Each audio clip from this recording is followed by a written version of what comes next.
Good morning, everyone. Welcome to the Manufacturer and Business Association's member briefing on facilitating mental wellness in the workplace.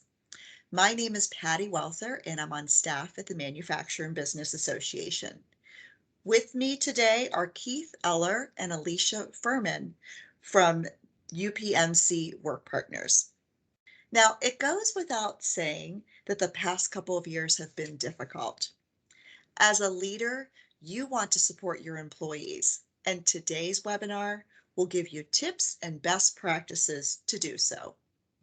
And now, without further ado, I'm going to turn the program over to Alicia. Thank you, Patty. I appreciate the introduction, and it is so nice to be here. So I'm going to start with a question. This is just for you to answer for yourself. Have you ever come to work at least once with a personal concern on your mind? I'm sure you have an answer already.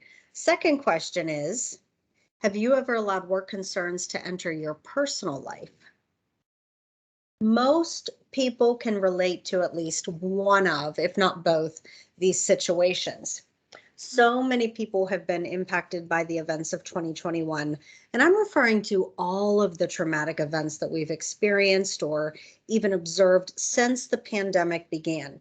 We have the pandemic, obviously, racial injustice, a very heated political climate that continues past the election, raging wildfires, mass shootings, things like Florida's condo collapse. We had a recent school shooting, probably a few more that I have neglected to mention. And I want to point out, regardless of your beliefs or opinions of all of these events, they have had an impact on all of us. Our knowledge of them, our attention to the media messages that surround them, our struggle with those who hold opinions that differ from ours, all of these things cause us stress. There has been a larger than normal amount of attention paid to these tragic events, and they're occurring at this level where this attention has the ability to erode our sense of well-being. Many people are still experiencing feelings of concern for their safety, anxiety, anger, frustration, fear, and loss. And it would be remiss to think that our employees can come to work with this business as usual attitude. This stuff hits us where it hurts most: morale and productivity. Employees, they may present to work, whether it's at home or in the office, distracted, on edge. Maybe they're carrying a low frustration tolerance, a heightened sensitivity to any kind of expectations of business as usual. So think about how you respond when you notice uncharacteristic behavior with an employee. I can admit that when I served in a leadership role in my past career, I was not always attentive to the needs of my teams. I felt so much pressure to manage so many things, and I really did believe that my employees were responsible to manage their own needs. I've learned a lot since then. But back to noticing uncharacteristic behaviors. Maybe you become curious about what might be happening to cause the behavior. Do you become concerned about your ability to inquire further because you have a fear that you may not know what to do to help, or maybe you just don't have time? If you think any of those things, you're not alone. As our world continues to be in a state of flux, employees are managing a lot in their work life and a lot in their personal lives, much like you.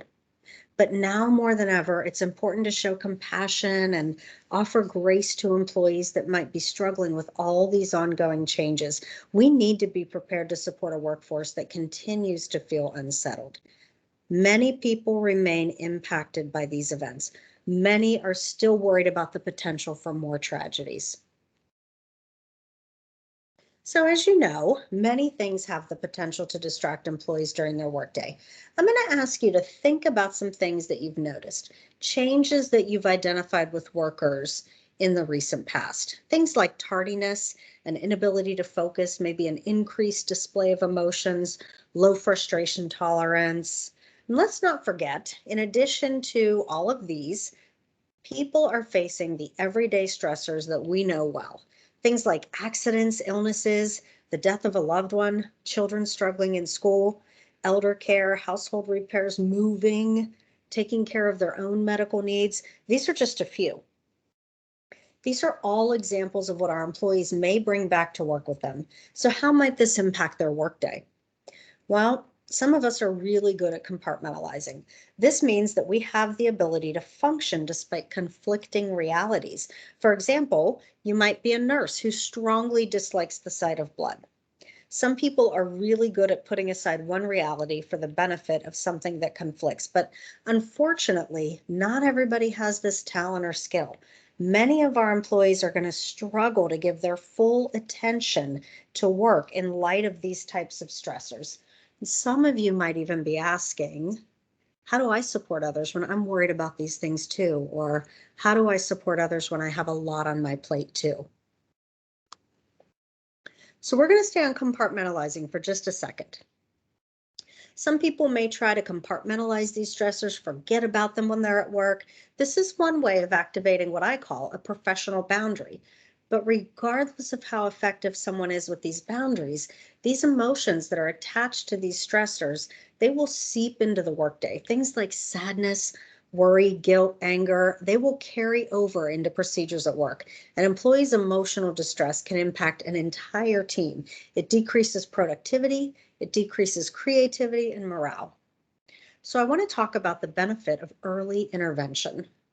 Early intervention is when we take action to improve a situation before the normal or expected time of doing so. It's an important preventative measure in dealing with emotional distress in the workplace. You know your employees. It's important to be mindful of changes in their behaviors and their moods. According to the Mental Health Foundation, there are many reasons why mental health has become such a huge issue in the workplace today, but one factor that they identify is that leaders notice changes in their employees, but they aren't always sure how or when to intervene. So we kind of covered the when part, right? Early. Don't wait until things blow up to notice that something is wrong. Now I want to talk about the how part. So if I took a poll and I asked how many of you are busy, I bet every hand would raise.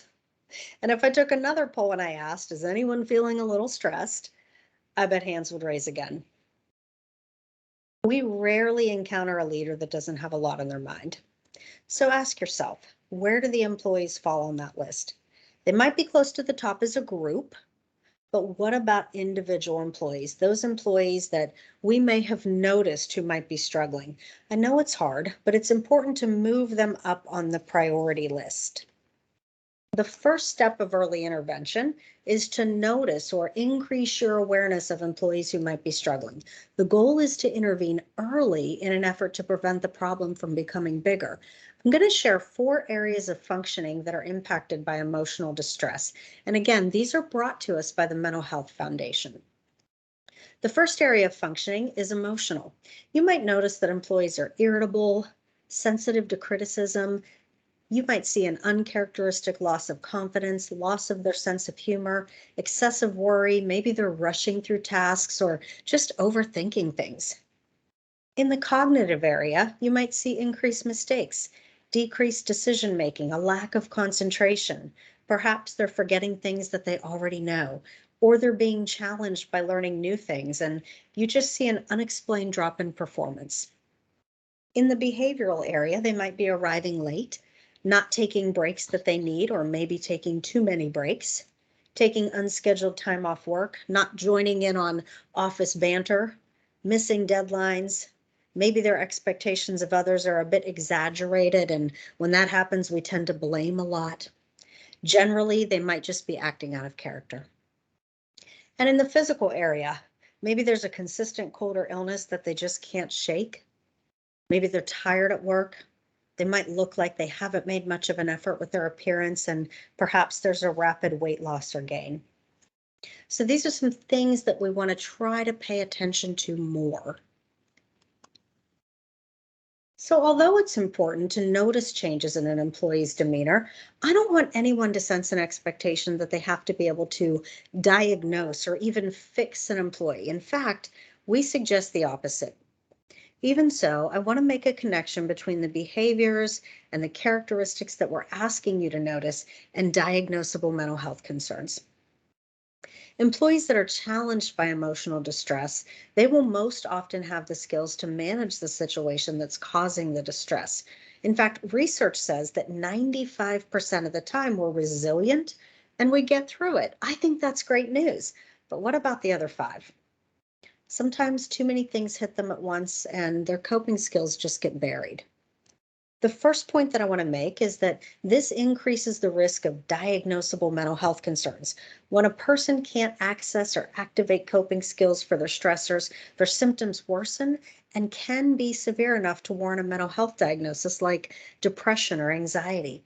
The second point I want to make is that if a person has a history of a mental health diagnosis and they're doing well, they're symptom free, getting hit with too much can lead to a relapse of their symptoms. They are more at risk due to their past diagnosis. So for your purposes today, it's just important to remember that when someone gets hit with several stressors at once, they're at risk and you might want to pay closer attention to their needs. Let's talk about how we respond to an employee that's struggling. Your response, it may vary from day to day. I'm guessing that your own emotional state has an impact on how you respond too. So first, let's talk about some common responses that are not very effective. There might be situations that you don't feel you're qualified to manage, so you simply avoid giving it your attention because you feel powerless. Sometimes you might even be dealing with too many things at once and feel a little overwhelmed. Even so, avoiding a concern or responding to an employee's emotions with an impatient demeanor, especially if their emotions are already compromised with oversensitivity, all that's going to do is increase their anxiety, decrease their confidence, and cause them to question themselves more. They might ask, maybe I don't know what I'm doing. Maybe I need a break from work. I don't feel supported here. I don't feel validated. Not taking the time to explore where the emotions are coming from, it may cause you to miss a problem that needs attention. Are they being mistreated by another leader or an employee? Is the process they're expected to follow flawed? Maybe the expectations of the environment are unrealistically high. So here are some examples of effective responses to an employee that's struggling. I always start with listen. So if you're paying attention to the warning signs that we talked about, you're noticing an employee that might be in distress much sooner. If they give you the opportunity to listen to what's happening, take it. Listen. Try not to multitask by checking your phone or your email, by thinking about your own concerns, or even responding with judgment in your head. Just hear what they're saying to you. What if they don't give you the opportunity to listen? It's okay to ask. So if you're able, make time to ask. You want to make eye contact. You want to get their full attention and ask, is everything okay? Is there something I can help you with? I'm worried. I'd like to help. And then just listen. When you're listening, it's important to maintain eye contact, monitor your body language. So uncross your arms, relax your posture, just be still. Give them your undivided attention. You can do this virtually too. Sometimes I think leaders may feel pressure to have all the answers. You don't need to have all the answers.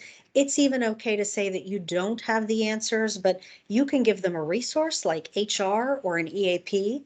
You can agree to investigate the situation further. What you did was listen, and sometimes that is all that they need in that moment. So once you understand to the extent that you need to, not too much, I'll talk about that on the next slide, you want to respond with a validating statement. A validating statement is something that lets them know that you heard them. You might say something like, I am so sorry this is happening to you. This sounds very difficult. Using the word this is better than using the word that. This joins you with them while that separates you from them. You might even ask, is there something that you need right now?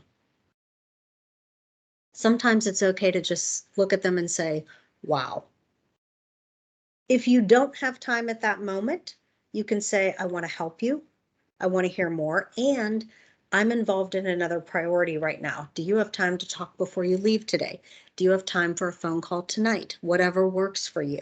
It's important that if you do this, you follow up. You initiate following up with them. In that statement, please notice that there are two important things. I want to hear more, and I'm involved in another priority right now. The word "and" means that both statements are true, and that's important. And if you use the term another priority, that tells them that their concern is also a priority. You simply have more than one at that time. If you have an EAP, you can make a recommendation or suggest that they consult with HR or another professional. So how do you avoid becoming over-involved in an employee's personal problem? I have some tips here for you from the Harvard Business Review article, How to Manage an Employee Who's Having a Personal Crisis. Make yourself available. Employees may not want to talk to an authority figure about a personal problem. Maybe they're embarrassed or afraid. Leaders are challenged with recognizing the warning signs that an employee is going through a tough time. It's important to maintain an atmosphere of compassion and invest time in building professional relationships with your employees. If you do this, they will be more likely to proactively come to you when they're having a problem. Don't pry. We suggest that leaders maintain an atmosphere of compassion and they build relationships, but it's important that they don't become the employee's personal confidant or that they don't become over involved in the employee's problem. Don't ask too many questions about the problem because you hold this power differential. The employee might feel compelled to share more than they're comfortable with. What you want is a balance of caring that they're having a problem, but not becoming involved in their problem.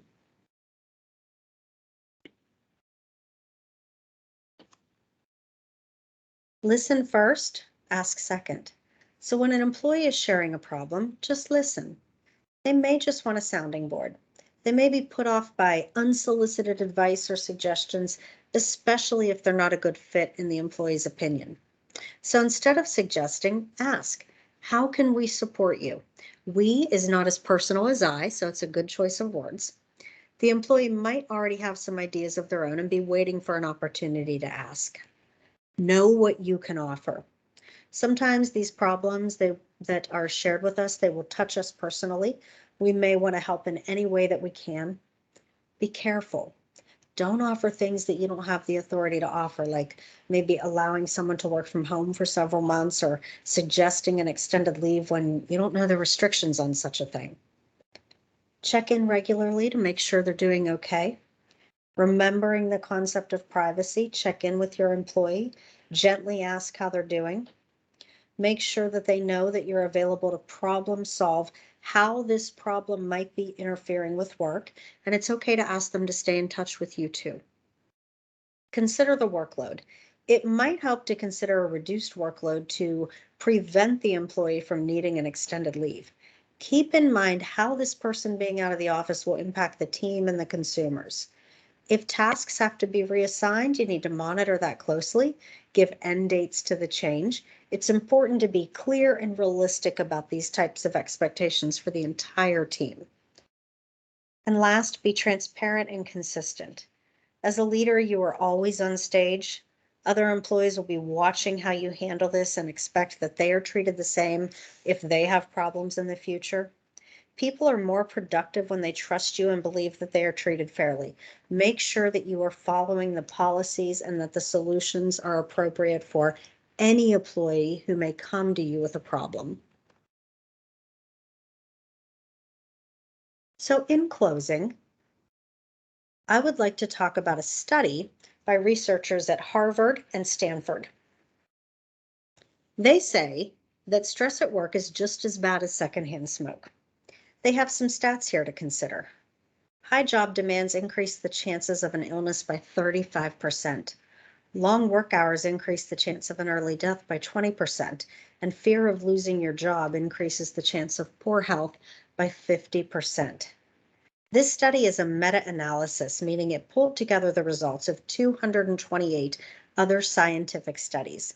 The team looked at 10 workplace stressors that impact a person's physical and mental health, from things like working long hours and shift work to low social support and lack of employer provided health care. They found that the presence of workplace stressors predicted negative health outcomes almost as well as exposure to secondhand smoke does. Thank you for your time today. Now I'm going to turn it over to Keith Eller. Thank you, Alicia, for your very helpful and interesting presentation. You've highlighted the value of any company or organization having an employee assistance program, and I want to just briefly expand on that topic. It's certainly a win-win situation when a company has an employee assistance program, since employees and their family members have access to counseling services to address any personal, family, or workplace stressor. And these counseling services are free, completely confidential, and provided by licensed professionals. But it's also a win for leadership, since the use of an employee assistance program, it decreases employee absenteeism, it increases employer productivity. So an EAP really is a strategic partner in helping any company or organization reach its business and productivity goals. There's been a great deal of research on EAPs, and what's been found is that absenteeism rates are 20% lower for companies that offer an EAP compared to those that don't. And there's also a significant return on an investment for an employee assistance program. For every dollar that a company puts into the EAP, they receive a return on that investment of $3 due to the positive impact on an employee's mental and physical well-being.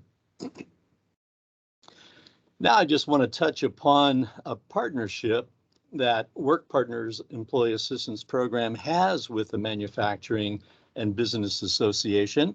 The MBA has endorsed Work Partners EAP as their preferred provider for EAP services. And in return, Work Partners offers a 10% discount on the cost of their EAP services to all MBA members, which is a discount off the already very competitive price. So if a company or organization is thinking of obtaining an EAP, we would appreciate you checking out our Work Partners EAP services. We provide a very robust set of EAP services that includes not only counseling, but work-life services, an app called RxWell that has several behavioral health and wellness programs, an extensive EAP website, management services, and much more. You can get more information on the MBA website by checking for EAP services under their HR and Legal Services tab, or you can go to work.partners/MBA. And now let me pass this back to Patty Welther for her closing comments. Well, thank you, Alicia and Keith. That was a great presentation. I took a lot of notes myself. And once again, I do want to remind our members, if you have questions on any of these services, please feel free to either reach out to us at the MBA or directly to Work Partners. If you're looking for information, you can always find it on our website at mbausa.org. Thank you, everyone, and hope you all have a wonderful day.